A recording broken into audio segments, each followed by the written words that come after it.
কিছু এটা local self government উঁচুতলা কর্মীরা নেতারা মিলে ঠিক করবে সিপিএমের সঙ্গে কোথাও কোনো সমঝোতা করবে কিনা।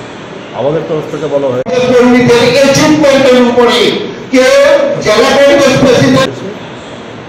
দল নিজের ক্ষমতা অনুসারে লড়াই করবে। হ্যাঁ, মানুষ চাইছে এই দুর্নীতিপরায়ণ পঞ্চায়েতের বিরুদ্ধে একটা সুস্থ পরিবেশ গড়ে উঠুক, পঞ্চায়েতগুলো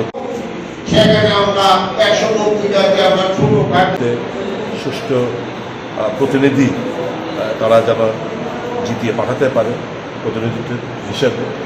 কিন্তু তাতে অনেক প্রতিকূলতা রয়েছে, বাধা দেবে, এখনই হুমকি ধুমকি সব কিছু চলছে। তারপরেও আমরা বলেছি আমাদের যেখানে যেখানে সাংগঠনিক ক্ষমতা রয়েছে সেখানে প্রার্থী দাও এবং পরিস্থিতি অনুসারে তোমরা লোকাল পরিস্থিতি যা ডিমান্ড করে সে অনুসারে তোমরা কাজ করো। আমরা আশাবাদী আমরা কংগ্রেস দল বেশ কিছু জায়গায় বেশ কিছু আরডি ব্লকে আমরা ক্যান্ডিডেট এবং ভালো ফল আমরা আশা করছি।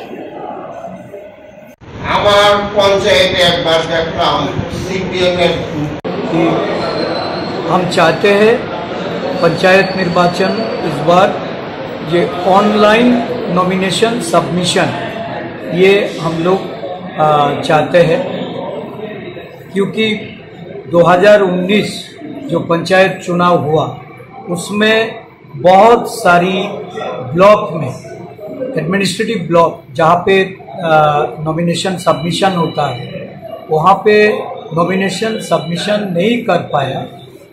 सारे ऑपोजिशन वहाँ पे उसको मारपीट करके वहाँ से कैंडिडेट को भगा दिया, गाड़ी तोड़फोड़ हुआ और जो प्रस्तावक था उन लोगों को भी मारपीट करके भगा दिया। तो उसको लेके हम लोग शुरू में स्टेट इलेक्शन कमिश्नर को एक मेमोरेंडम देके बोला था कि ऑनलाइन नॉमिनेशन सबमिशन करने के लिए ये लोग